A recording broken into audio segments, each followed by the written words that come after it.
Welcome to the Rising Together podcast, Courageous Women Leading Differently. This is a podcast where we tell the real stories of what it takes to lead and build differently in this modern age, so you can see what's possible when you trust yourself, lean on community, and courageously share your gifts. Here we believe that visibility is power, collaboration is the antidote to competition, and vulnerability is the birthplace of trust. I'm Emma Mulvany, owner of Empowerment by Emma, where I specialize in self-trust and inner authority mentorship, creating spaces for women to reclaim their sovereignty so you can stop outsourcing your identity, power, and choice. I'm honored to be your host and share these conversations with you. Today's episode is all about what it means to move through a threshold season, those in-between moments where life is asking you to unravel, pause, and become something new. I'm joined by Lizzie Langston, who is a death doula for women going through intense life transitions and initiations, and she's also the co-founder of the Threshold Keepers, which is why I was especially excited to sit down with her and talk about identity shifts, the void, and why what can feel like a messy middle is often actually an initiation. Lizzie shares her own story of rebuilding after an ending and how creativity, nervous system support, and learning to listen more deeply can help us move through changes with more trust and clarity. This was such a great episode full of lots of incredible takeaways, so grab your notebook and let's get to it.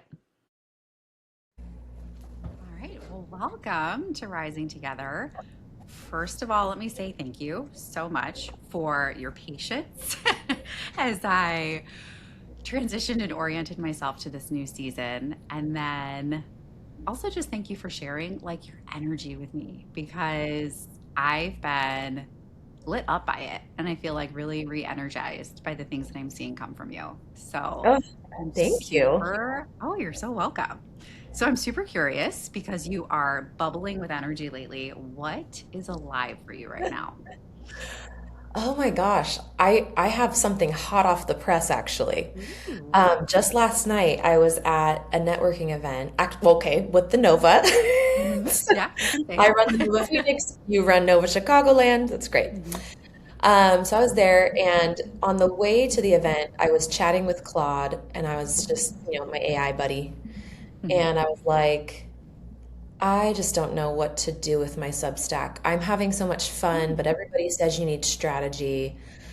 And then I ended up chatting with this lady, and I had mentioned that I'm a medium, which I am. I have the ability to, connect with people that have passed. And so she was asking me questions about that. And I realized I was so nervous to talk about it. And anyway, my aha moment and what was really alive for me is I can actually be a scared medium.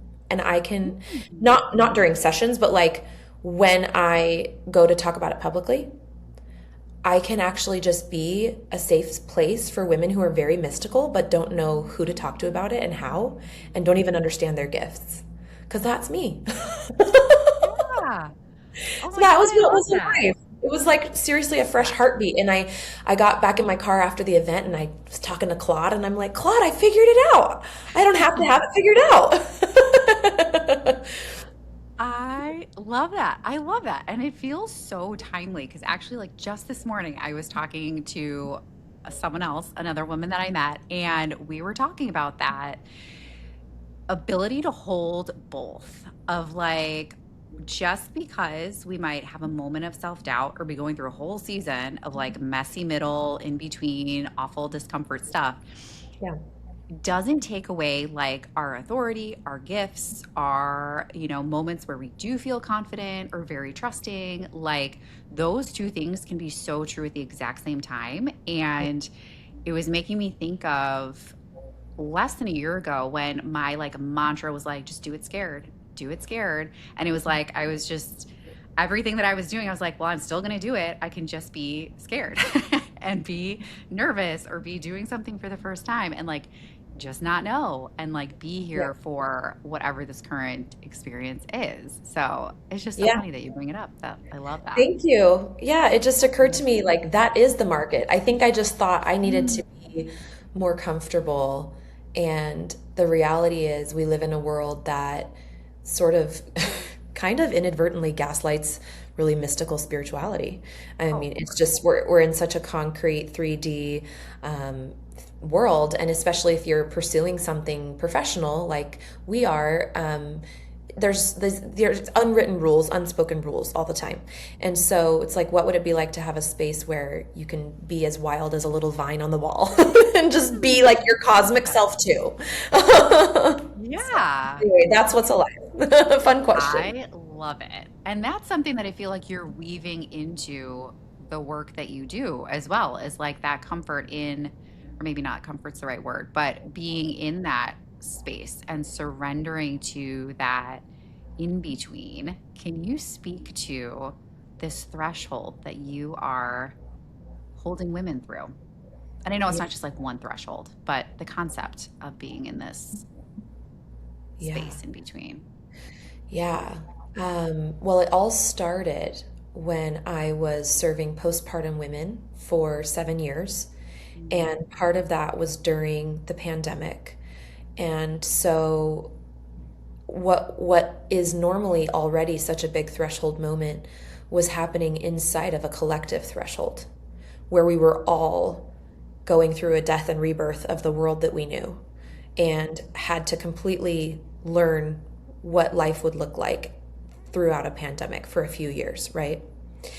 And so between that experience and then the patterns I witnessed in women for those 7 years serving postpartum, I started to map out what was happening in the psyche. And the psyche is just like where your constructed sense of self lives, right? And we have different aspects and parts of the psyche, sort of like that cute movie. What's that movie with the little characters in the brain? Where it's like Oh, there's inside disgust. out. Yeah, inside out. Yeah. That's your psyche. Your Yeah. psyche is a living, breathing thing. She's got opinions, right? And most of the time we're just engaging with our linear, like conscious mind, but there's so much depth in there and there's all these memories.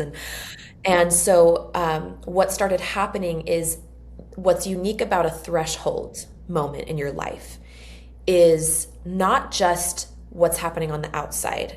So on the outside, a threshold could be divorce, or it could be postpartum. It could be a health diagnosis, something that initiates an inner change. Okay.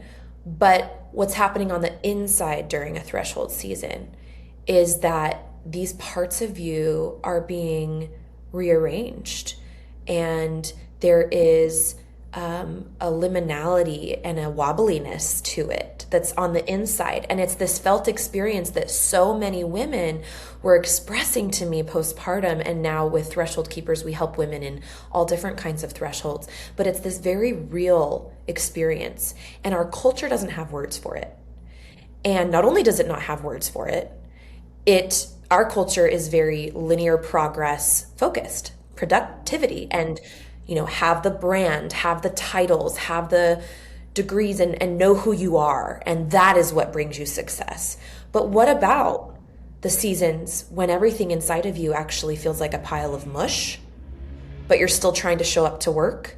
And so what we do in Threshold Keepers, and what I really got obsessed with as I was serving these postpartum women in this threshold, was helping them orient to that internal change that's happening. And what I found is there's actually a cycle of death and rebirth that we can track.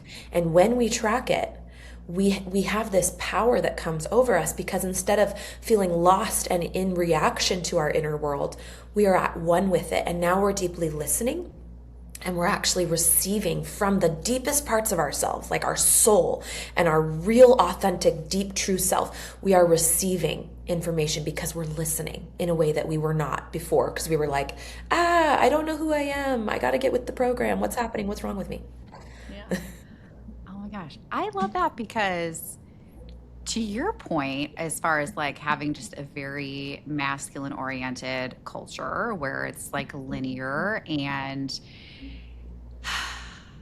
logical, there's such a logic based value within our culture that it's so interesting and powerful when we can give language to these experiences that are so natural, that it's very easy. Even the woman that I was speaking with this morning, she was giving language to this idea of like a midlife crisis, that just that language puts like responsibility and onus on like the individual, that like, oh, there's something wrong with you, that there's, this disruption happening within, when really it's a natural thing, I think, to get to a point in life where something catalyzes you to say, hey, like the way that you've been living is not working, or hey, it's time for, you're being initiated into a new way of being, or even being invited back to, the original core of who you are. I think it's such a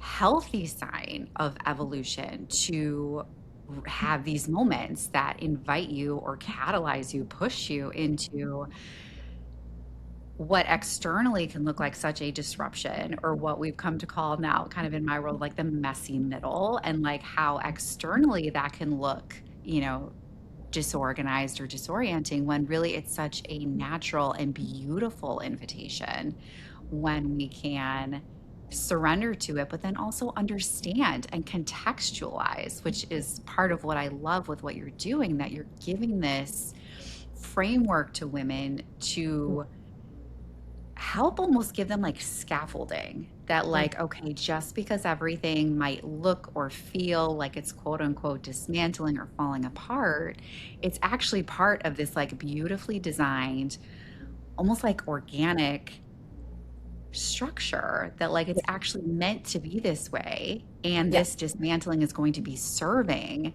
this rebirth. Like, can you speak a little bit to, and you don't have to get super specific, but you can do kind of answer however you like, kind of the, which I hope you do, kind of speak to a little bit of like what that cycle looks like, and what are kind of these pieces of this process of like death, rebirth, that you're walking these women through. Oh yeah, we call it the sovereignty cycle. And I really, my favorite word. Yeah, sovereignty. Yeah. Mm-hmm. Can I give a little bit of context first to help deepen how it hits and resonates? Yeah, is that cool? Absolutely. Yeah. Okay. I'm going to answer that question by just doing a little bit of historical digging, because what I think is important is that we understand that ancient cultures actually, this was the culture. So our culture is productivity. We are in a capitalistic post-industrial revolution culture. Okay. And we have to understand that context and how it shapes the air that we breathe culturally.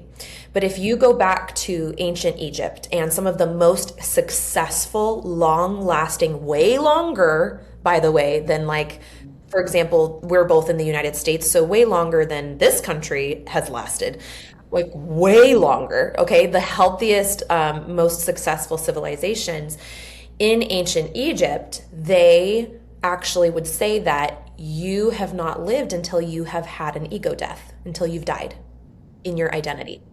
And so they saw the soul as a living thing, and they were so unafraid of death. Like anything you learn about ancient Egypt, they ritualized death. The death was a send-off. It was physical death, but also this energy and this concept of identity death in cycles throughout your life. They were the ones to originate that and talk about it. So the Greeks later turned it into the phoenix, right? That burns down. We have this archetype of the phoenix that embodies the cycle of the sovereignty cycle, or the death and rebirth cycle, this natural happening in our consciousness, right? But this was tracked and synced with through ritual and through the mystery schools for ages. Okay. And so I just want to say that there is a reason that it's so vibrant and living, and I really feel like Hallie and I, that's my business partner with Threshold Keepers, we're just bringing it back to our awareness. We're just restoring something that got buried and washed out through colonization and through, the cultural stuff and the noise. But this isn't new in any way. This is actually old, and I think that's what makes it so powerful, is that, and I this is a whole different tangent, but I do think that it was systemically kind of separate. We were separated from it. And so it is actually so powerful. So let's talk about what it is. And it's actually very simple. And actually, when I say it, everyone will be like, oh, yeah, I know that cycle. We always have, right? But we've been treated a lot more like machines, productivity machines, than humans, which is one reason I'm so excited about AI, because I feel like AI is going to allow the humans to go back to being humans and not being such administrative, mechanistic creatures. So, so the sovereignty cycle is really just, you have an initiation, like you said, something triggers it, life brings you an initiation, and you enter the death phase, okay? And the death phase is where your sense of identity, your ego, or we'll call it like the form, like the little walls that construct your identity and who you are, like I'm a teacher or I'm a mom. Well, what happens when a teacher loses her job and never finds another one? What happens when a mother's child passes away, right? Or their kids leave the house. And so it's an initiation of sorts that messes with your sense of identity, pulls the rug out from under it. And that, just like if it was a building, it starts to collapse. Okay. And this is all happening in your body. Meanwhile, your boss is like, are you coming to work today? Meanwhile, your friends are like, let's go to lunch. And you're over here having a total identity crisis, because this is real. Identity death is real. So that's the first phase. Then you gradually collapse into the void. And the void is the liminal space. It's where most people freak the hell out of being. And our culture has the most disdain towards this part of the face. So this is where the nervous system, because your nervous system is groomed by your culture, it is raised, we are taught what to fear and what to feel comfortable with. This is where we do the most work in somatic work to really release and surrender. And you have to grieve a lot too. Grieve your old identity. And so you sit in the void, and in Threshold Keepers, we teach you how to be here, because it is an art that we have to relearn. We have to rehabilitate our ability to be with the mystery and the unknown. And then from the void, eventually, as you're surrendered, you will start to feel the building and the reconstructing of a new identity. So I'll give you an example. Does that feel helpful? Mm-hmm. Yeah, please do. Okay, so I had a brand, the Postpartum Coach, 7 years. Loved it. I loved being her. I was her. It was not wrong. There was nothing wrong with it. And then I had an initiation of sorts. My website crashed, my launch failed. And instead of fighting harder, I had a dream. And I feel like the universe was helping me realize, no, this is an ending. This is not like, you don't need to push harder to overcome this. You need to let go, because you're going into the void, right? And so I sat in the void for about 18 months, dude. It was not like a short little cookie time. It was very hard. And in the meantime, gratefully, I had the privilege of my husband providing, but so I didn't have to worry about money, but I was able to just feel what was coming through. And that's when I emerged as Threshold Keepers and this new company. So that's kind of the cycle in action. Yeah, I love that. And so I'm really curious about that 18-month void and what your experience was of that, and what were some of the things that you found supportive in that time? Yeah. Oh, this is such a fun question. So when it comes to being in the void, your brain goes two places, and even your nervous system. It wants to go back to the life you had. So it wants to reach back to who you were, because that was familiar and you felt powerful. And we all just want to feel powerful. Yeah, right? Like we all want to feel like we know what we're doing and we want to make stuff happen and stuff. But sometimes the most powerful thing is to be in the void intentionally. And so for a while, I fought, right? I was like, well, should I just go back? Should I just do it? Am I doing something wrong? Am I crazy? And then your brain and your nervous system will also want to yank you to the future and try to figure it out. And so I would go to Barnes and Noble, and sometimes I'd be in the energy with Claude of like, okay, like what's next? And that didn't work either. And so what's the most supportive in the void is finding, hobbies, or, well, this was a professional void, but like taking your mind off of it almost.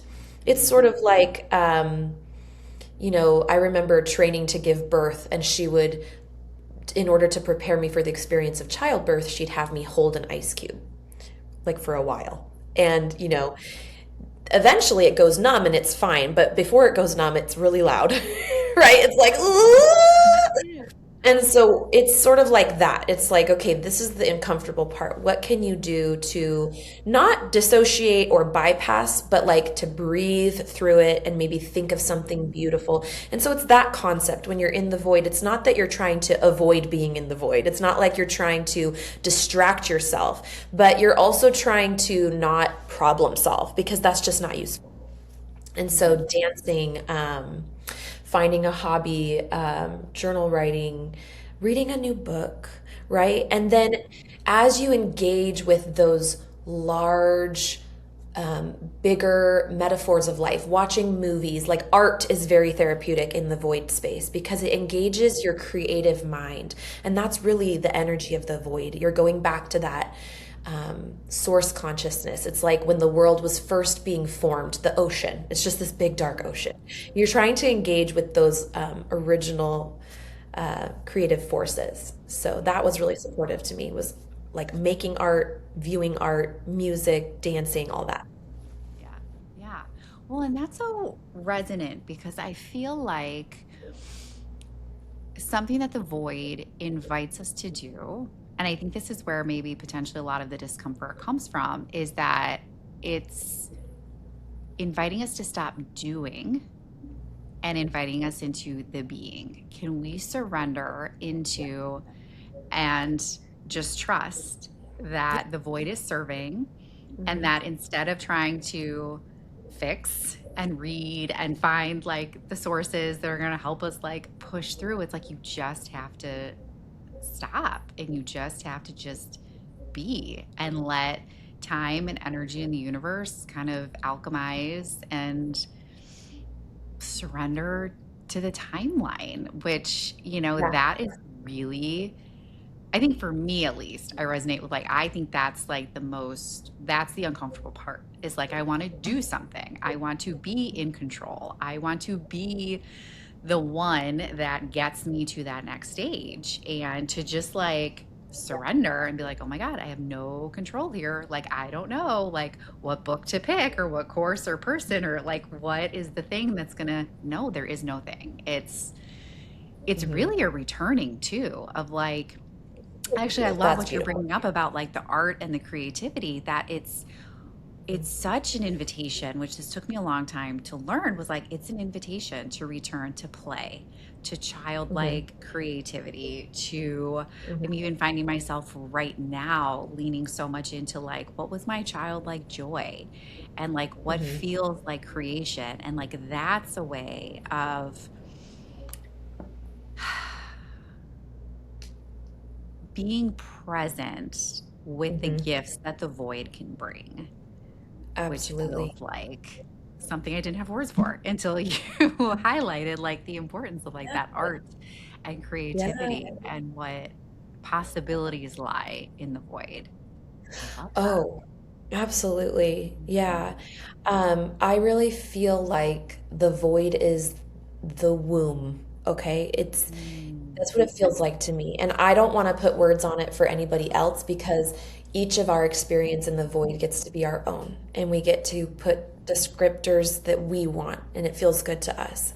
I will just share that mine, it really feels like the cosmic womb of no thing, like nothing is there. And it's so therapeutic because it's almost like we're engaging with our cosmic self, right? We've got our human self that has all of this software and writing and programming, and it's beautiful. And we're here to have a human experience, but we're also here to be the divine incarnated in the human body. Like that's at least my belief system. Okay, like take it as what it will feel good to you. And so, what I think I love now, as I learned how to surrender and work with the void and stop fighting it, is it re-engages me with that source consciousness in me, and it infuses it into my life, and it actually makes magic. And so, like, one example is I remember I was deep in the void season and I was still working. So, by the way, I did want to say, some people might be thinking, well, I can't just quit my job and sit around and do art all day. Don't need to do that. Please don't, if that's not what you can do financially. So keep your job. But also, you can just after work, have some void time. Like, this is my time to be. This is my time to stop doing. This is my time to stop thinking. What activities help you get out of your brain into your body? Because your body, I mean, is the house of your cosmic self. Like, it's the temple. It's the place you can go to retreat and find and return to this energy. And so, anything that brings you into your body. But to go back to the example of the magic that the void can bring into your life when you surrender to it. I remember I was deep in the void, and I'm a very dream having type of person. It's one of my gifts. It's one of the ways the universe dances with me. Everybody has their own ways of kind of engaging with these forces and energies. And so one of my dreams was to share about my ability to be a medium with more people. And so I decided to do that. It sounded fun to do it inside of a spiritual community that I was in at the time because it felt safe. So I did, and I ended up being hired by a few people to do some readings, and one of them was Hallie, who is now my business partner. And so we worked together for 6 months, and then the rest is kind of history. It was like, oh my gosh, there's something here. It's different than just a client and coach thing. And that grew into its own thing. And she was in a void too she had been an engineer, and she had felt very distinctly, I need to set down this engineering thing. So she was in a void, I was in a void, and then we kind of rebirthed together and created Threshold Keepers. And that's so magical. But we both had to surrender and be in the void. So what has that creation process been like, especially co-creating with somebody else? Oh, and then birthing Threshold Keepers? Give us an inside peek into that. Yeah. So I find that when you are beginning to emerge into the new identity, it's a lot of listening while taking action. So it's fun because you get to start taking action again, which really satisfies the ego and the human part of us and the productive part of us. But you can easily start taking action from old habit and from old identity. And so what you want to be slow about it. Not slow as in you can't get stuff done, but you want to be listening while taking action and just double checking that your action is aligned. And so when Hallie and I began to really set some time aside to discover what this wanted to be, this work and this program, we actually set aside a lot of time to just we would, light a candle or, clear our space and kind of just be quiet in our togetherness, which was a new thing for us. And it didn't always come super easily. We really treated this body of work like it was a living, breathing thing that was going to come through us. And so when you're putting together a new identity and you're emerging from the void, that's the attitude or the posture or the orientation you want to have to it. Is like, okay, and that's why I call it a womb, because something births out of it that is living, if you're willing to work with it that way. Does that, you're welcome to ask more questions, but that's kind of the approach. Yeah. Yeah. Well, and that just resonates so much. It reminds me of one of my favorite phrases lately has been, I speed up by slowing down. That it's kind of to your point of it's not necessarily that you stop, taking action or anything like that, but it's slowing down your body, slowing down and making decisions from an aligned, grounded place, setting aside that time to realign, because then the listening, at least the way that it happens for me, it's it comes so quickly and so clearly that I trust immediately. That's the guidance. That's the action. I don't need to sit and overthink it. And so that's kind of where the speed, I guess, comes from, is because there's less, I don't know, rambling around looking for the right answers. It's it comes from this place that is honoring of my humanity, but also honoring the soul of whatever this thing is that's coming, into life. That it's, I just love that example. And I feel it really speaks to then what you're creating and the depth and the magic of it, because I always love, and I live for that feeling of birthing something that feels like it has its own soul. It's not an ego creation. It is, you are the channel for whatever this thing is that needs to come through. And you are, rather than bringing it to life from an egoic place, it is, you are stewarding the energy of this thing. And that, I think, has such a different resonance, especially now when there is so much AI and there is so much, intangible, that is intangible noise, I will say, that that resonance is so powerful right now and so attractive and so effective and so needed. Sorry, I could you just lit me up. I could go on and on, but don't say sorry. This is your podcast, baby. I love hearing from you. Yeah. No, I'm so glad it's resonating.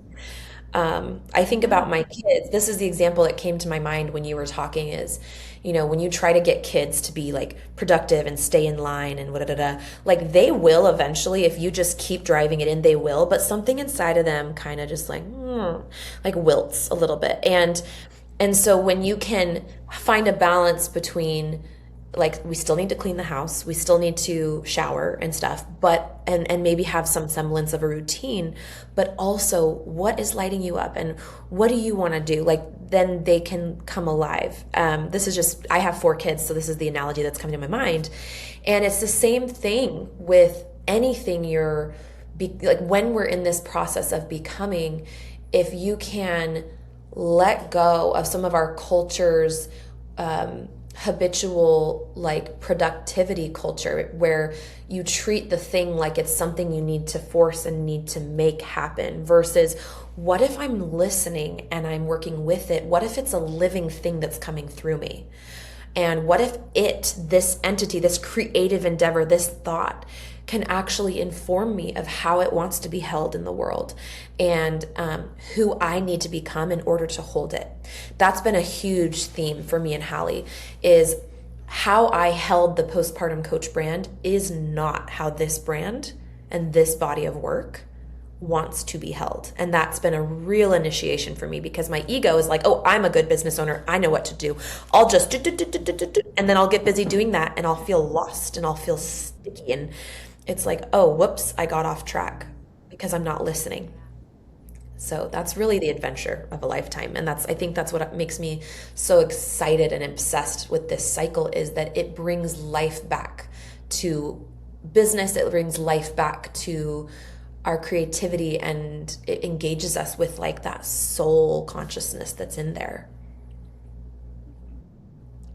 Yeah. Well, like, what a different experience of creation then. Like, how much more spacious and fun, and like, I keep coming back to this word this week of like juicy, that like it's rich and it's deep and it feels good, that there's like this dance rather than like that, you said sticky, and like for me it's like clenched and like like that forcing, it just like, it doesn't feel good, that like, and then like what a snowball it is when you like feel that like good, fun, spacious energy, like how much that just like overflows then to like, for me, it's like, if I feel good and flowy in like the work that I'm doing, then like my kids are benefiting, and like everyone, like the external just becomes such a mirror for the internal, that like when you're good and having fun, like it just, all of life gets so good. Yeah. And I will say there is a space for strategy, right? Like Hallie and I are strategic in how we're placing this in the world and how we're growing it, but it's different. There's 2 different ways it is in your body. And so if this is helpful, I wanted to just share this too. There's strategy where you're intaking what other people are saying about how to be strategic, and then you're outputting it. You're kind of like, oh, I'll try what they're saying. And there's nothing wrong with that. That's just one way to do it. And then and I think you should, you need to know what your options are as far as strategy. Whether you're organizing your house or you're building a business, you're going to need to know what's out there and what people are doing. That helps get the ball rolling. Sometimes it just drops in and you're like, oh, I'm going to create this brand new way of doing it. And that's fine. But a lot of times, I'll listen and see what's out there, but then I got to feel like, what does this work want to be How does it want to be held? And what feels good to me? And I think that's sometimes back in my postpartum coach era, I didn't always ask that question. I was too afraid and too honestly loyal to, okay, those people have success. So if I just do what they do, I'll be successful. But the reality is we're so much more dynamic, and there's so much more adventure built into our bodies that wants to happen. And there's so much more unique thumbprint of how we're all going to create and how we're all going to be successful. It's so much broader than that and diverse, more diverse than that. And so what I think what I love about one of the things we do in the program is these guided journeys, where sort of like a guided meditation, except it's a little bit more dynamic than that, but I'm leading us and we're all kind of getting into the body. Is there's so much information. If you are willing to get in there and listen and ask and be present, there's so much direction and information inside of your body as far as, you know, what success can look like for you. And so, yeah, that's been a cool thing too. Love that. Can you, since you're already kind of starting to speak to it, can you walk us through kind of some of the specifics about the Threshold Keepers program? Yeah. The school that you've co-created. Yeah. I love it. Where is your curiosity going? Like, what do you want to know? I would love to know, like, kind of like the arc a little bit. Like, you've kind of shared a little bit about like the sovereignty cycle and then the rebirth, and then also like the different elements that you're kind of bringing into it. Like, I know there's some ritual and kind of just different elements that you bring in, like what people could expect, like if they were to engage with it. Well, the first thing I want to say is that you do not need to be some mystical person to engage with some of this energy. You don't even have to have that be part of your identity. So if you're looking at me or listening to me and you're like, man, I want to be more like that, but I just don't feel like I am. Like, there is a becoming that can happen, and there's space for that. So all that needs to happen is if you feel drawn to something like this, then that's enough, right? So it's a 12-week, we call it a mystery school, because we've studied the ancient Egypt, like the cycle of initiation, death, and rebirth is the pattern that they studied in mystery schools, and it is how our consciousness evolves. And so that's why we chose that name, and that's sort of the arc. Is over 12 weeks. We have 3 focuses, and it's the sovereignty cycle I told you. So it's the initiation phase, and we talk about where your ego goes during that phase and the common sort of pitfalls and sticky points, and how to nurture your nervous system through that, and also the spiritual aspects of that. And then the void. And so month 2 is really in the void. And then month 3 is really studying how to come out of the void. And you may or may not, like that, those teachings may or may not match what you're living. But just knowing about the teachings is going to be so empowering, so that you can orient yourself and be like, oh, I am in the void right now. And that's what this feels like. And so, and then you get to keep that knowledge for life. So at the end of the program, we give you a really beautiful sheet that you can go back to at any time, so that you have this as you go forward. That's the main overview. And then as far as how it's very experiential. So just like in the ancient Egyptian mystery schools, I mean, from what we know, and I'm still learning, by the way, and studying, I'm not like a self-proclaimed expert on the Egyptian mystery schools. But what we know is that they, you know, instead of just talking about something, they would walk through it with their body, right? Like they would have an actual threshold or they would there were so many cool things they did. So the guided journeys is sort of a modern take on that. So instead of having like a temple and we're all meeting together and doing crazy rituals, what we have found is just as effective, but a little bit more modern friendly, is doing these guided journeys where we're having you imagine that you're doing things like that. And what happens is so there's 2 worlds. There's your conscious mind and your unconscious mind. And your unconscious, we're not putting you in a state where your unconscious is taking over. You're still conscious, okay? We're not hypnotizing you. We're not putting you in some of those states. It's very safe and gentle. But what happens is you start to go into the threshold between the 2 parts of you, the conscious and the unconscious. So you're still conscious, but your unconscious is showing you things that you wouldn't normally access if you were just chatting with a friend at lunch, right? And so you're able to receive symbols or images from your unconscious mind.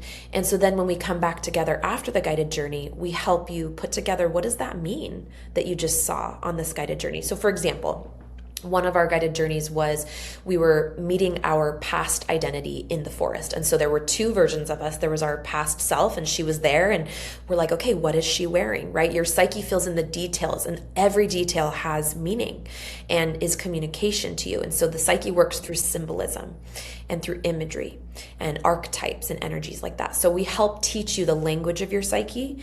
And so over the 12 weeks, every other week, we're doing a guided journey. And so you're learning how to communicate with this energy within you.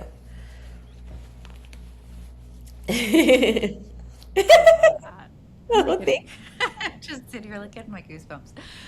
I love that. So is it like cohort based where you're like kind of starting obviously with like one group and then journeying through those 3 months and then Yeah, it's a cohort, definitely. So we did a cohort in the spring. We're doing another one. We're open right now for consultations and enrollment, and then early September to mid-September, we're going to be closing the doors and really having our cohort, and we'll do the 12 weeks together. Yeah. So you have a group. So yeah, so to answer your question, we're there usually 8 to 12 women, sometimes more, sometimes, yeah, not usually fewer, but, and so we have the lessons and then the journeys, and we kind of alternate. Yeah. yeah, that feels beautiful. That feels like such a beautiful structure to support and then flow within, like, which is my favorite thing, is to like have banks on the river so it's not pure chaos and we're just all lost and confused, but having those banks to kind of structure the journey and anchor into it. I love it. Yeah, it's told us what it would like to be. So I would like to take that compliment, but I've just been the steward, and I really feel like this is a living, breathing, ancient understanding that is ready to kind of return to the collective consciousness. And so we are stewards as threshold keepers. We just keep the threshold, but the threshold is in you, right? It's in all of us, and it's ready to be engaged at any time when you're ready, I love that. And what a testament to you though, too, to Thank be able to honor that and to Yeah. acknowledge, Thank you. your role as the steward. I love that. Thank you. Yeah, and Hallie too. She balances me. She's like a tree, and I'm like the leaves. Like she's the trunk and the roots, and I'm like, woo! So I'm I'm the medium, and I'm having the visions, and then she like helps ground it, and she's practical. And what would I do without Hallie? The universe really did know what it was doing when we got us together. Yeah. Oh my gosh. I love that. Oh my Thank you. gosh. Well, so is there anything that we haven't talked about that you wanted to make sure we cover today? I have loved this conversation.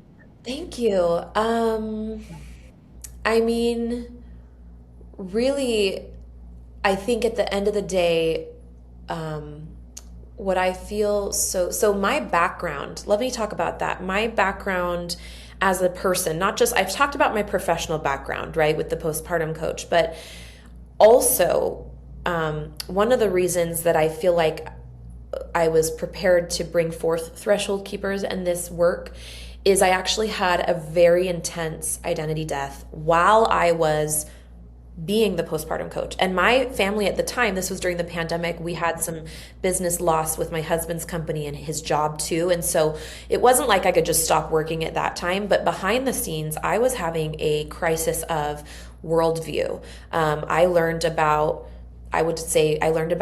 patriarchy and sort of had this feminist awakening, and I also had a psychic awakening. My two grandmas died around the pandemic, and then I hired my first assistant because I was deep in grief.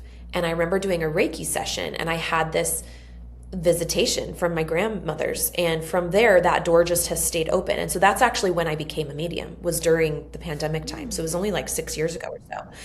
And I bring that up because I then had to reorient myself. My ego just died. Like once you can talk to dead people, like you're no longer the same person. You're like, whoa, what do I tell my friends? And it was not pretty. It was very jarring, and it still is actually. It's been 6 years and I still struggle to talk about it, and I don't even know what to do with it. I feel like a mush pot. Like in some ways I'm all polished and I'm like, yeah, I'm so clear. And then in other ways I'm like, ugh. So that's the other thing I wanted to say, is that you can have multiple death and rebirth cycles going on at a time, right? One part of your identity can be fixed and clear, and another one can be so mushy. So I wanted to say that too. It's dynamic. So anyway,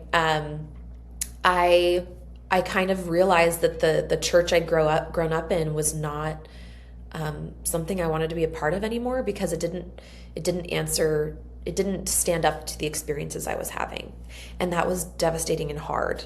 And so I just wanted to say that, it's so fun to talk about this cycle, and it's so fun to be like, oh wow, this is so cool. And also when you live it, it can be excruciating.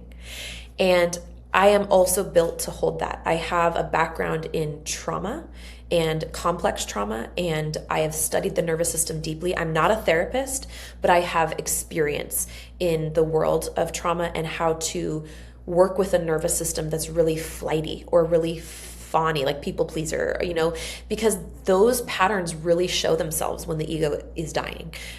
We will go to some of that learned, when we don't feel safe, when the ego is like, I'm losing my grip on reality. It's actually extremely disarming and disorienting and alarming.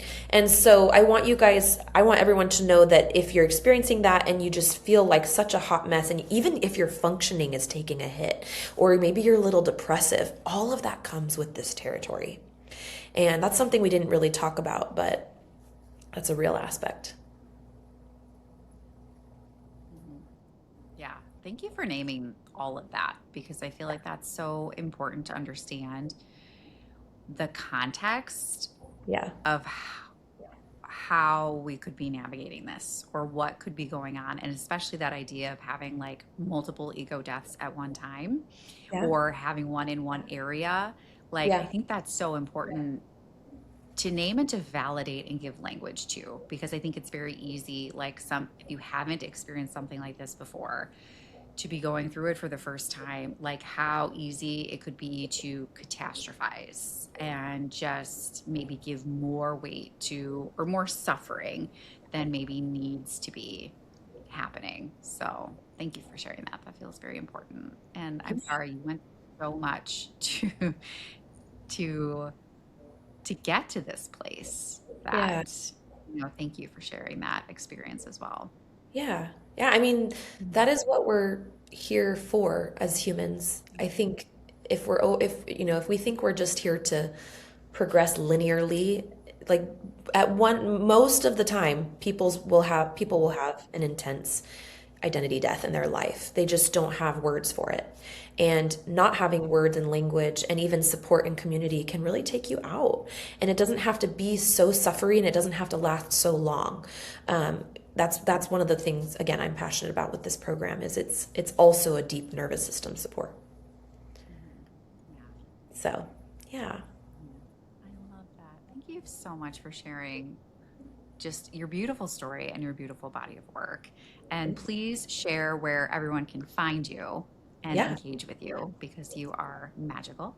Oh, thank you so much, Emma. You're so generous. You guys are the luckiest to be in Emma's world. And also, I remember when I was emailing with you about this interview, you had like this nice email that was automatedly sent. And I was like, wow, she's so organized. And you can tell she really cares about what she does. And so you're awesome. Thank you. Um, yeah, you're really great. And you guys, if you don't already know about what the Nova is, Emma is leading the charge in Chicagoland, and I run the Nova Phoenix. It's a great networking group for women and non-binary people, so check it out. I just had to put that plug in because we're having so much fun over there. Yeah. But I am over on Substack at lizzielangston.substack.com. So it's LIZZIELANGSTON. And we'll put that link in the show notes, I'm sure. lizzielangston.substack.com. And you can just subscribe to my Substack and you'll get my articles when I have a transmission come through. I work really hard to make it into I try to keep the potency of it just pure, and I just put it in words. Sometimes I do audio though. So I also do podcasting there. And so I'll either release an audio episode with like a transcript, or I'll do a full blown article. And so, yeah, LizzieLangston.substack.com. And then we also have a Threshold Keepers Substack. So you'll see that on there. And then our website, if you want to check out the program, it's thresholdkeepers.com. And you can book a consultation. Yeah. Great. Thank you so much. I love this. And we could definitely do it again because you are super fun to have on. I love this conversation. Yeah. Yeah. I could feel I can feel your resonance with it. So that's so beautiful. And thank you. It's such an honor to be here. Oh, thank you too. Thank you for tuning into this episode of Rising Together, Local Women Leading Differently. If you enjoyed this episode, I invite you to sign up for my Love Notes newsletter, which is your weekly surge of empowerment and inspiration with a heavy dose of realness from my own journey of rising. You can sign up at emmamulvany.com/newsletter. Until next time, remember, we all rise higher when we're rising together.